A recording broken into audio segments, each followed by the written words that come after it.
I went to vote Tuesday. As I looked at the candidates and thought through my choices, I was reminded of something that makes evaluating public figures surprisingly difficult. We are never hearing information in a vacuum. We are hearing it from people, and we already have feelings about those people. There are public figures I like and some I deeply respect. When one of them says something confidently, my first reaction may be, "Oh, I didn't know that." But if someone I already distrust makes the same claim, those exact words can suddenly sound much less believable. The claim doesn't change, the person does, and my reaction changes with them. That reaction happens fast and often before I've consciously decided anything. Human brains are very good at making quick judgments. If I am in immediate danger, I don't want to stand there calmly considering 5 possible interpretations before I move. But most of the time, a public figure talking on my television is not an emergency, even when my brain seems pretty convinced that it is. That gives me another choice. I can notice my first reaction without allowing it to become my conclusion. Our reaction to a person can change how believable the words feel before we have evaluated the words at all. Truth check.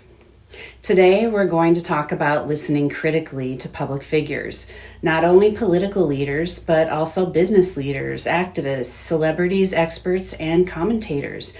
In other words, anyone whose visibility or position gives their words influence. We are not going to decide who is honest, who is dishonest, or what is secretly happening inside someone else's mind. We are going to do something much more manageable. We will pause, pinpoint truth, and proceed with purposeful forethought by asking one central question.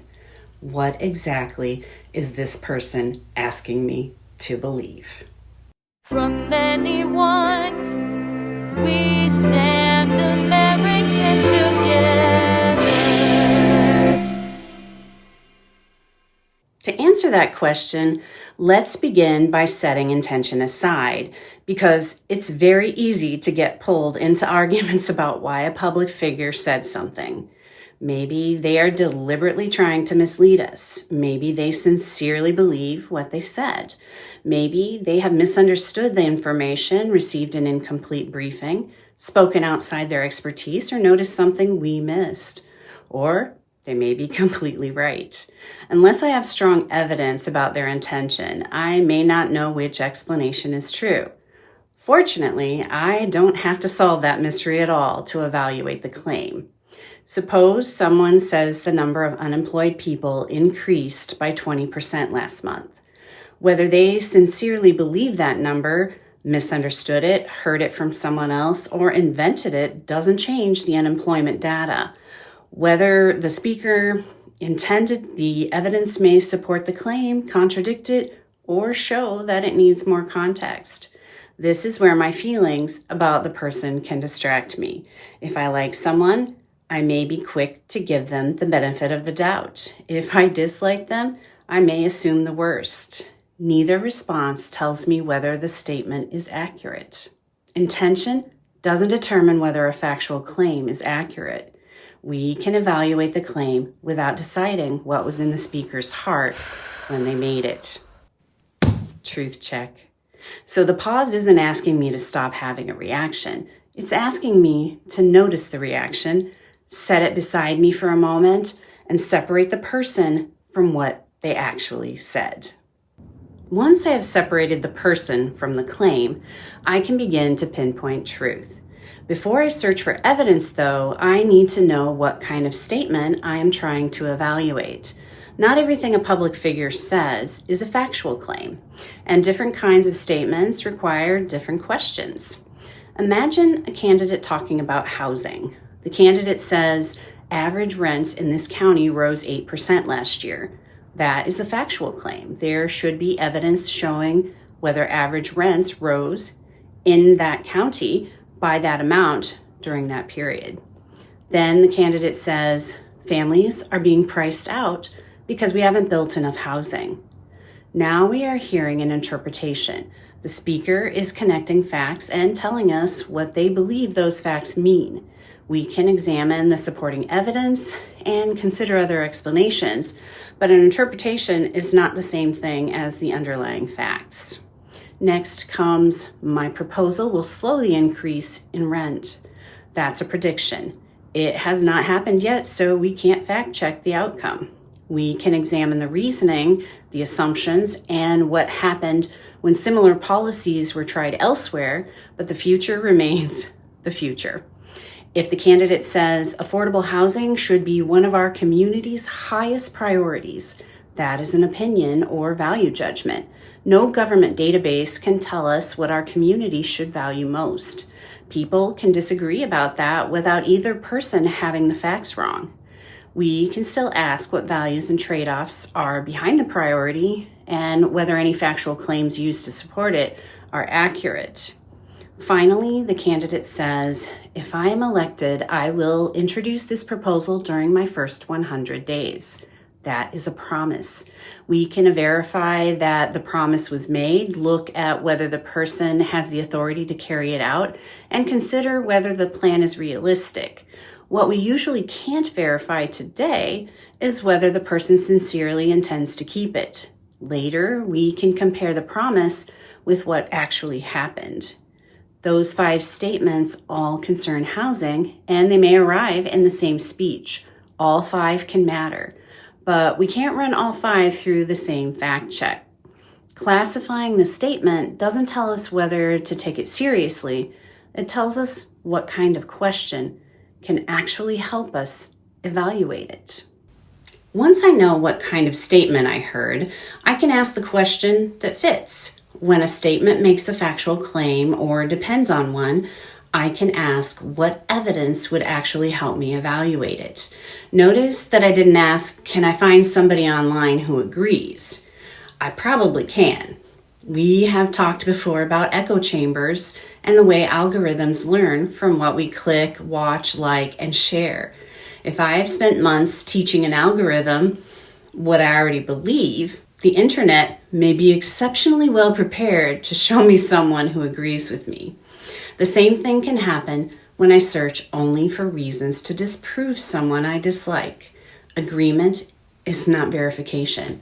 A more useful question is, if this factual claim is accurate, what evidence should exist? If someone says Congress passed a bill, I can look for the bill and its official legislative record.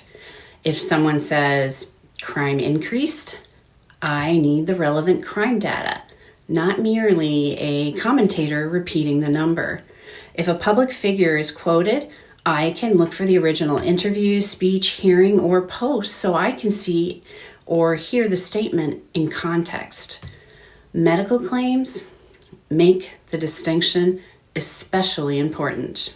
A politician or celebrity may repeat medical information accurately, but their confidence can't substitute for appropriate medical evidence.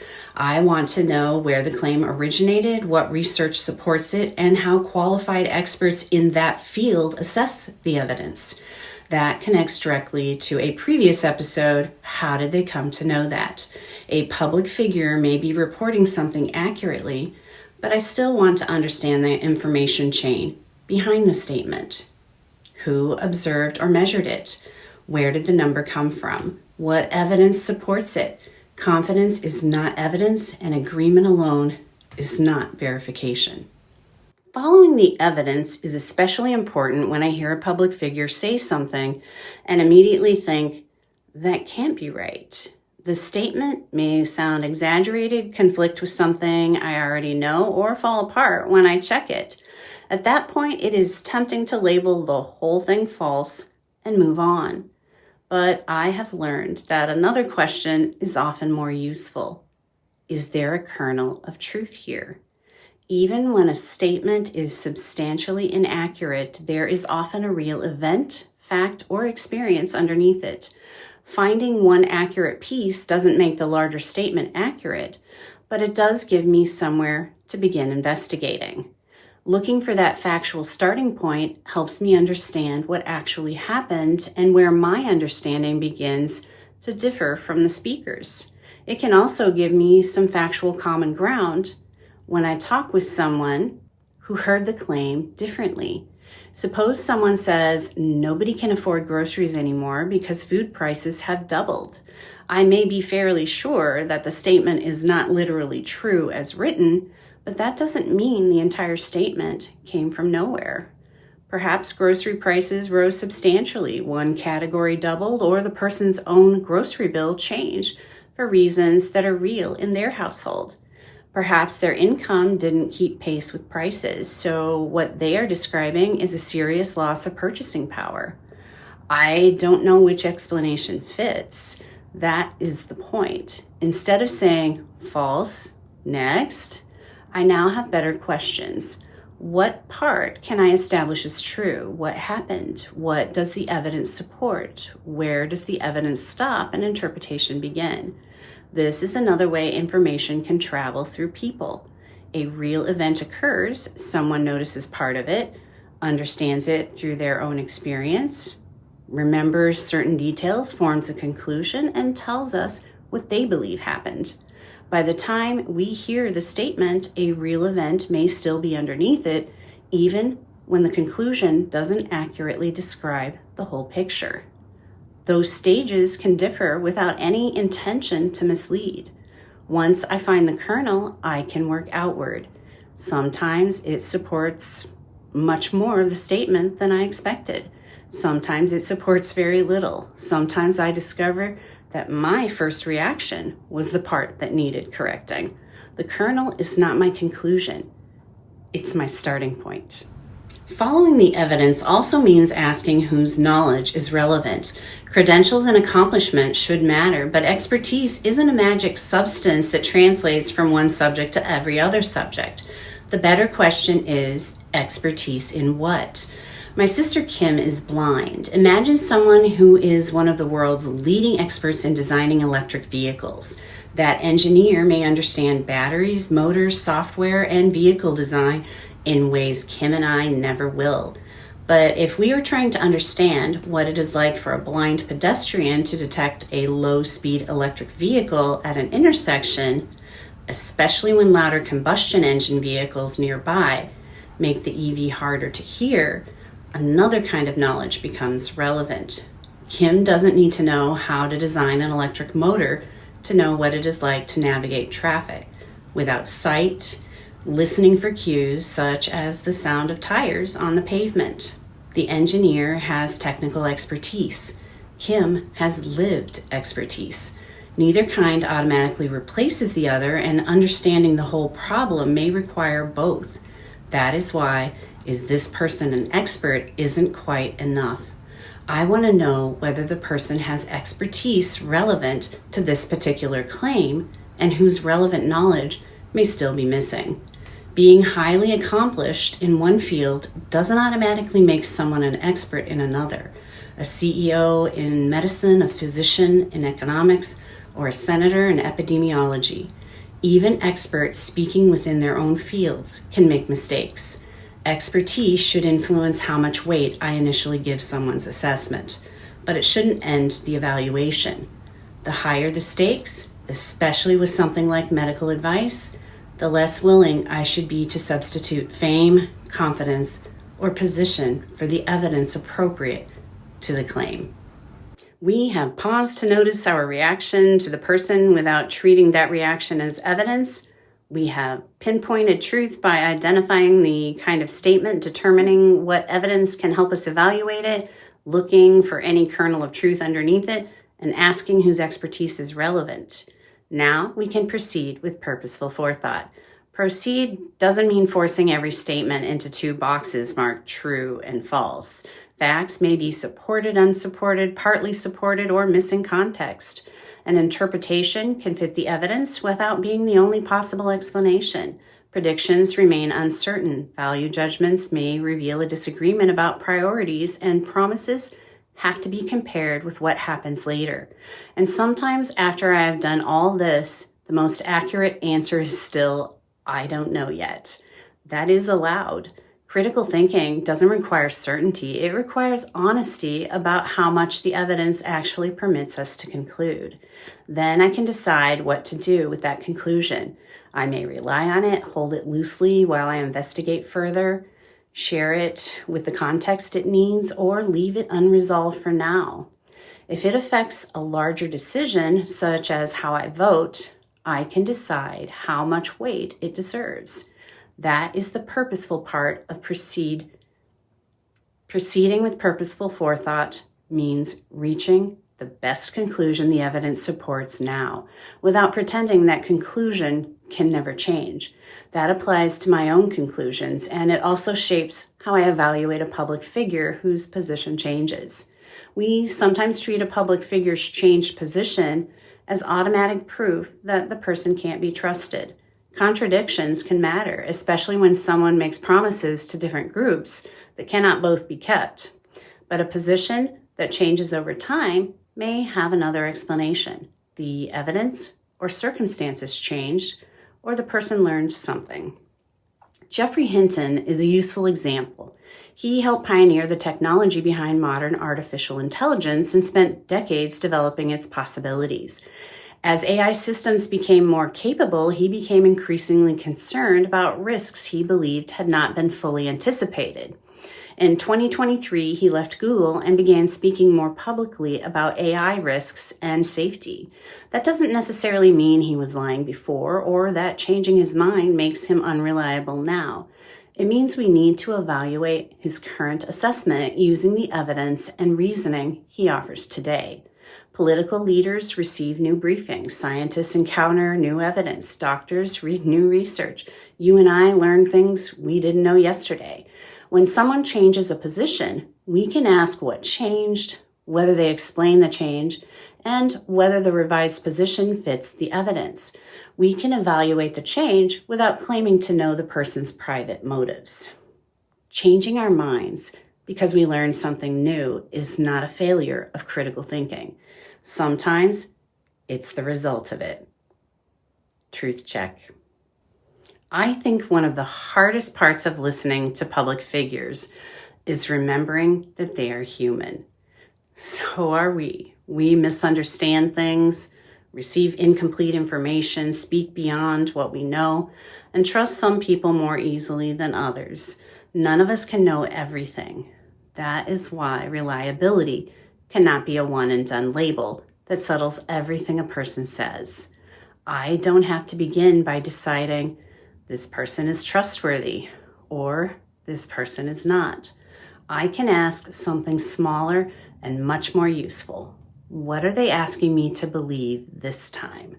And what does the evidence allow me to conclude? I don't need a public figure I admire to be right about everything. I don't need someone I dislike to be wrong about everything. I need to be willing to evaluate what I hear claim by claim, and to change my own conclusion when better information gives me a reason to.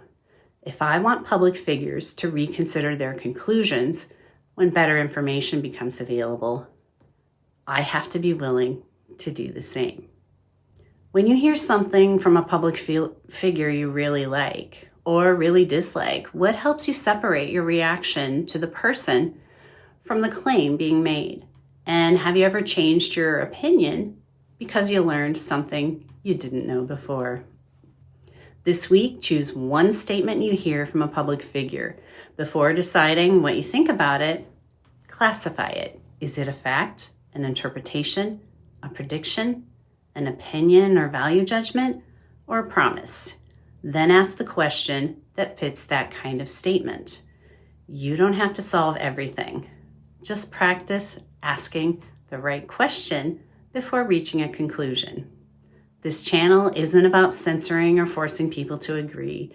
It's about slowing down long enough to really listen, understand different perspectives, and approach discussions with thoughtful reflection. Together, I welcome different views, I really do, but respect matters here. If you disagree, explain why. If you see it differently, share your perspective. Here, our differences are strengths, and they're starting points for deeper understanding, not weapons. And if you'd like a little extra help shaping your reply, I've linked my 3 Ps in Action comment edition in the description. It's the same process I use myself to pause, Pinpoint Truth, and proceed with Purposeful Forethought. Don't worry about reading all this here. The full list of sources is in the description and on my site, american-together.com. I share them because following the evidence matters. Maybe listening critically to a public figure does not begin with deciding whether we trust them.